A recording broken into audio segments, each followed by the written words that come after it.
The best way to prevent a massive heart attack, to prevent atherosclerosis, is to start at step number 1, blocking the buildup of cholesterol, which is a direct result of having too much LDL cholesterol in our bloodstream, which is a direct result of eating 3 things. Number 1, saturated fat, found mostly in meat, dairy, and eggs.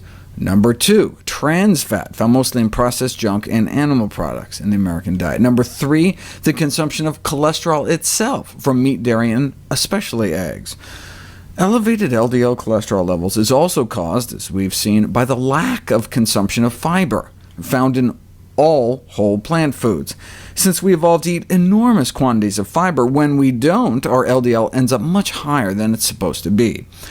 Since all plants have fiber, and all animals saturated fat and cholesterol, in general, all whole plant foods tend to lower our risk of dying from our number 1 killer, and all whole animal foods tend to raise our risk.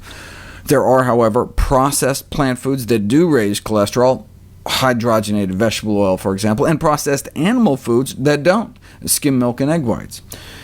In animal models, animal proteins alone increase cholesterol.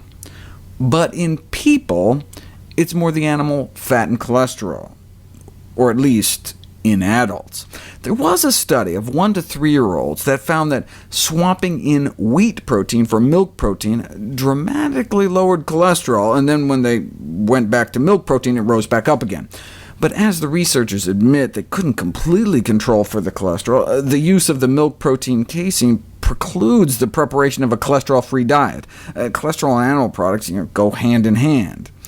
Just as it's hard to create a plant-based diet without some fiber slipping in, even when they try to feed kids on white flour instead of whole wheat. Bottom line, to block that first step of heart disease, we need to eat more plants, less animals, because that means more fiber and less saturated fat and cholesterol. Thank you for watching, and I hope you learned a thing or two. Please subscribe to my channel and click on the notification button.